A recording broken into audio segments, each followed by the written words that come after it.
आज तेरी वजह से दूसरी बार तीर्थ भैया मेरे कट्टू को मंडप पर छोड़कर चले गए। मुझे तुम्हें छोड़ूंगी नहीं।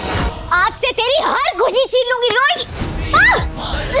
मेरे आंसू सूख चुके हैं देविका मित्तल। समय ने ना पासा पलट दिया है। और हिम्मत कैसे हुई तुम्हारी मेरे घर तक आने की और मुझे धमकाने की? भूल गए हो क्या? थोड़ी पछाड़ी याद दिलाऊं? आदत डालो से सांसें रोकने की। क्या है ना, मैं चाहूँ तो अब भी मार सकती हूँ। अब भी तुम्हारी सांसें परमानेंटली बंद कर सकती हूँ। इतनी आसानी से तो नहीं बनने दूंगी। तड़पा के मारूंगी तुम्हें।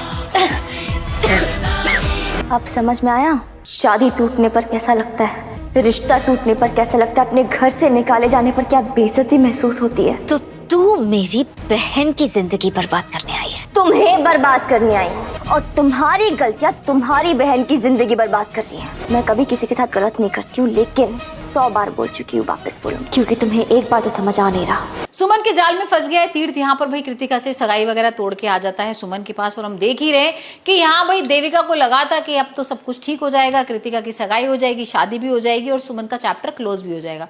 लेकिन यहाँ पर सुमन ऐसे कैसे होने देती है, और हम देख रहे हैं कि सुमन अब किसी तरीके से बदला लेना चाहती है तीर्थ से। अब यहाँ पर कृतिका को जैसी तीर्थ अंगूठी पहनाने को होता है वैसी सुमन बेहोश हो जाती है। अब सुमन को बेहोशी की हालत में देख तीर्थ भागता है, तो अंगूठी छोड़ देता है, और यहाँ कृतिका और देविका एकदम से शॉक रह जाते हैं कि भाई ये तो दोबारा से सुमन के पास पहुंच गया।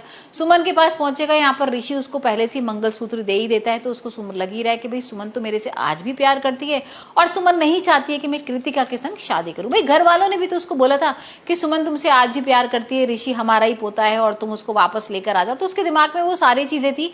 यहाँ पर वो सुमन के साथ आ जाएगा और वो सुमन से यही पूछ रहा है कि भाई ये बताओ कि ऋषि किसका बेटा है और तुम 5 साल कहाँ थी और तुम मुझे छोड़ के क्यों चली गई थी। अब यहाँ पर सुमन उससे पूछ रही है कि तुमने मुझे धोखा क्यों दिया। अब यही सारी चीजों की बातचीत हो रही होती है, मीडिया भी आ जाती है। यहाँ पर सुमन उसको थप्पड़ वगैरह भी मार देगी और बोलेगी कि तुम किस तरीके के कैरेक्टरलेस इंसान हो। भाई कृतिका को छोड़ के तुम सगाई में छोड़ा है, यहाँ पर उससे सगाई भी नहीं की। यहाँ पर जिस 5 साल की बीवी को तुमने छोड़ा हुआ था, अब उसके संग तुम टाइम स्पेंड कर रहे हो, तो तुम क्या कुछ कर रहे हो।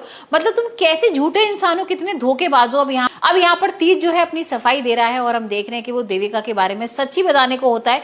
वो बोलता भी है कि भाई मैं कुछ समझौता कर रहा था, मेरी कुछ मजबूरियां थी जिसकी वजह से मैंने ये सब कुछ बोला था, लेकिन आज मैं तुम्हें सारा सच बता दूंगा।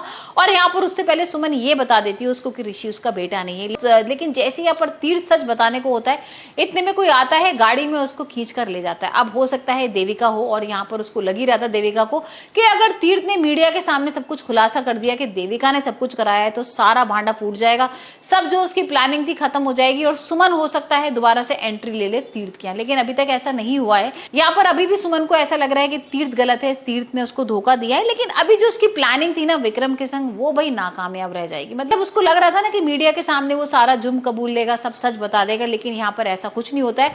लास्ट मोमेंट पे वो भाग जाता है और अब हम देखते हैं कि सुमन क्या कुछ करने वाली है भाई तीर्थ को सजा देने के लिए। हाल फिलहाल तो यहाँ पर देविका और कृतिका के बीच में लड़ाई झगड़ा हो रहा है। यहाँ पर कृतिका उसका गला वगैरह पकड़ रही है, पत्थर वगैरह मार रही है और कह रही है कि देविका दीदी तुम्हारी वजह से ही तीर्थ वापस अब मेरे